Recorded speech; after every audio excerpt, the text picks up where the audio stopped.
What's up mga ka-technician? Nagbabalikan DIY Technician sa mga hindi pa nagsusubscribe guys. Subscribe na kayo. Click ang notification bell button. Click yung like nyo rin ng aking mga videos.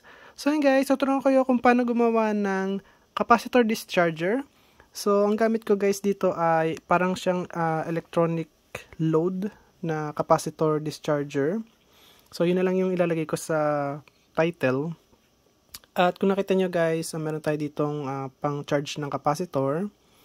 So, yung capacitor na gamit natin dito ay 100 microfarad. Saan na yan? Ito guys.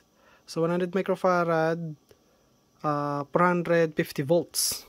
So, mostly kasi sa mga capacitor na na-charge sa primary side ng power supply ay 320 volts. Ayan guys. So, kung mabot man yan ng 380 volts, okay lang yun guys. Kasi ito, kaya po nito mag-discharge up to 1000 volts. Okay guys. So, kung tatanungin nyo ako kung kinopya ko yung tag dito sa capacitor discharger natin dati, yung may tweezer. So, hindi po guys. Sariling gawa ko po to. Sariling design ko to guys. Sariling circuit ko po ito. So, kasi nakita ko yung doon, iba yung gamit nila. So, sa akin gumamit ako dito ng transistor, high voltage transistor guys para siya mag-oscillate. Pero papakita sa inyo yung diagram niya guys mamaya. So, ayan, i-charge natin yung capacitor up to 450 volts. Tsaka i-demo ko sa inyo kung paano nag-work itong circuit na to nang hindi ito guys, hindi siya mag-spark. Kasi mostly, 'di ba, pagka nag-discharge ka ng capacitor, pag ginano mo ng tweezer or high resistance na resistor, yung mga ganito guys, mga 22 kilo ohms guys. 22 kilo ohms yung ginagamit nila mostly sa mga ganitong resistor pang discharge na capacitor. Sa akin, hindi guys. Talagang electronic load siya guys. So, ayan, i-charge natin siya up to 450 volts. Ayan guys, 450 volts. At para maniwala kayo na 450 volts yan. Ito guys. Zotec na gamitin natin. So, ayan. So, charge natin siya ulit. So, ayan guys. 449.8 volts. So, ayan guys. So, i-keep natin yung 450 volts. Keep lang natin siya. Tapos, i-discharge natin para makita nyo. Ayan guys. Okay. So, kung nakita nyo guys, so, may nasa positive pula, negative itim. So, kahit baliktarin ko po yan, so, baliktarin natin. Tingnan natin kung pwede pa rin tayo mag-discharge ng kahit baliktad. Ayan guys, tingnan natin. Ayun. So, discharge na siya guys. Saglit lang 6 volts na lang siya, 5 volts. So, hindi na siya mainit. Walang umiinit na na component. Talagang siya, talagang siya dito guys. Tag dito, maganda yung pagkakagawa ko ng circuit nito kasi dati may napaputok ako na rito transistor guys. Nakapaputok ako ng transistor, tsaka yung LED pumutok. Kasi mali yung pagkakadesign ko. Hanggang sa na perfect ko siya guys. So, ayan guys. Discharge natin. Ayan o. Ayan o. 5 volts na lang siya. So, safe na siya i-discharge ng rekta kasi 5 volts na lang. So, alisin na natin to. Ayan guys. So, pakita ko muna sa inyo yung mga component dyan na nilagay ko. So, binura ko to guys kasi nga pwede nyo baguhin to guys. Itong N-channel MOSFET at saka itong high voltage transistor. So, yung iba hindi ko na para makita nyo. So, ayan. So, lahat ng diode dito, yung tatlong diode na to, A7 po yan. Pwede kayo gumamit dyan ng 1N4007 kasi magka-press lang naman yan dyan. Gumamit ako ng full bridge rectifier diode para pwedeng baliktaran tong wire. So, hindi nyo na kailangan hanapin yung polarity kasi sa full bridge rectifier diode automatic na siya. Tapos naglagay ako dito ng 4 na 33 ohms na resistor. Ayun o, 33 ohms na resistor. 4 yan. Tapos 5 doon sa lugar na to guys. So ano po yan? 1 mega ohms. So 1 mega ohms yan na naka-parallel. Ito rin guys 4 na 33 ohms na naka-parallel. High voltage na transistor. So, any type na high voltage transistor guys. So, umabot man siya ng 300 volts o kaya 500 volts, mas okay. So, ito naman gamit ko rito ay Zener diode guys. So, pwede kayo gumamit ng Zener diode from 4 volts up to 12 volts guys. Pwede yun. Tapos, ito nakalagay lang dito any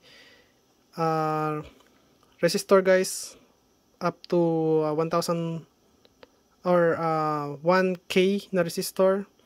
So itong ginamit ko ay 500 ohms. Ayan. So pwede ka gumamit ng 100 ohms up to 1000 ohms or 1K.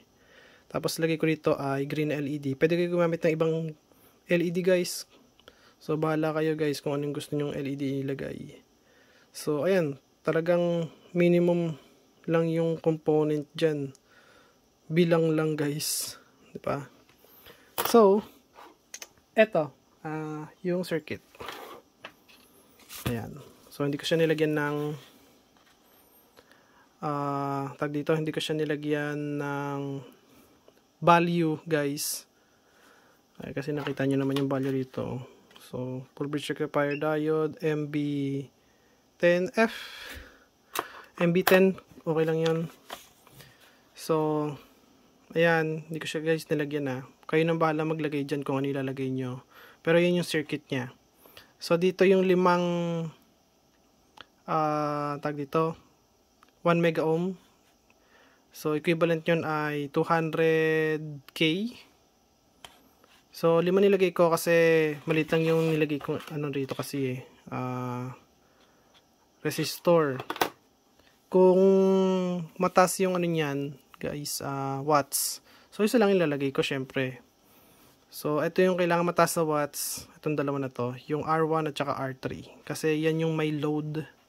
Ayan, kung nakita nyo, siya yung mostly may load sa circuit. Tapos, ito naman kasi kailangan tumataas yung value kasi siya yung magpipigil. Okay? Pipigilan niya na ma-overload yung Zener diode natin para dito sa may gate ng N-channel MOSFET. So, ganito mag-work yan guys. So, ano nyo muna to. Huwag nyo munang pakialaman to. Okay? Ito kasi indicator lang to eh. Para makita nyo lang kung nag-discharge siya. Kasi pagka walang indicator, hindi nyo alam kung nag-discharge siya. Kasi kung yung LED hindi namamatay, so ibig sabihin hindi pa siya fully discharged. Kaya nilagyan ko ng LED para makita nyo lang na discharge na. Okay? So, ganito mag-work yan na. Ako tayo ng tweezer. So, pasok dito yung supply. Kahit na baliktaran, okay lang. Kasi ang ilalabas naman yan is positive at saka negative. So, ngayon guys, makita nyo, pagpasok dito ng voltage, ayan. So, makita nyo, meron tayo ditong Zener diode na naka-top sa R3 papunta sa negative ng Zener diode. Ayan. So, kung nilagay ko dito 7 volts na Zener diode, so, mangyayari, i-on niya tong gate. Okay? Ayoko lang din kasi ma-overload yung gate kasi up to 20 volts yung gate nito. So, kaya mas maganda is nasa mid voltage siya guys. So middle lang, almost middle guys, kasi 10 volts yung middle niyan eh. So gusto ko mas mababa as possible. So ayan, i-on niya to, yung gate. So syempre guys, pag nag-on yung gate, mag-on na to, yung drain at saka yung source. So ngayon, papasok yung voltage dito sa multiple ano natin, Zener diode. I mean multiple paano ba? General all purpose general diode. Ayan, kasi nakikita naman natin yun eh, yung diode na yun eh. So ayan, pasok siya rito. Lalabas siya guys dito kasi nag-on to eh. Lalabas siya ngayon dito. Tapos mag-drain siya rito guys sa R3. Okay? So yung R3 kasi pwede kayong gumamit dito ng sabihin natin na 7 ohms up to 10 ohms guys. Pwede kayong gumamit dito. Pang bleed yun guys. So ayan, nag-bleed na siya, 'di ba? Ngayon syempre ang pumasok dito, ang lumabas dito is galing dito sa pi positive, 'di ba? So ngayon, i-on niya tong high voltage transistor. Okay? Ngayon pag in-on niya yung high voltage transistor, magbibigay ngayon siya ng negative sa collector. O ano ibig sabihin nun? Pag naging negative to, i-off niya to. Okay, guys? Ngayon pag nag-off to, wala nang supply dito, guys. Mag-off yung supply dito. Ngayon, magbibigay ulit siya ng voltage. O-on niya to. Pag na-on to, positive pasok. I-on niya to, i-off niya to, yung gate. Paulit-ulit lang guys ang nangyayari. Nag-o-oscillate lang siya. Kaya hindi nainit yung mga component kasi nga nag-oscillate siya ng high frequency. Okay? So hindi ko alam yung frequency pero sinabi ko lang sa inyo na nag-oscillate siya ng high frequency kasi on and off siya guys eh. O, on niya to. Pasok dito yung voltage, positive. O, on niya to, negative ang lalabas sa may collector. I-off niya to, mag-off to. So, ganun ulit guys. On, off, on, pag ganun ulit. Off, ayan, in-off niya. On ulit guys. Hanggang sa ma-discharge na yung capacitor. Kasi nga, may bleed naman tayong resistor dito. Pag ito inalis natin dito guys, puputok to. Kasi walang ano rito eh, resistance na mababa guys. Kasi ano na to eh, short na to guys eh. I-short niya na agad yan eh. So kaya kailangan natin ng kahit 10 ohms guys, kung yun lang yung available nyo. Okay? So ganun po ano siya guys, ganun siya mag-work. So on, ulitin ko guys i-on niya to, yung gate. Papasok yung positive, i-on niya yung high voltage transistor. Pag on niya, i-off niya tong gate ulit.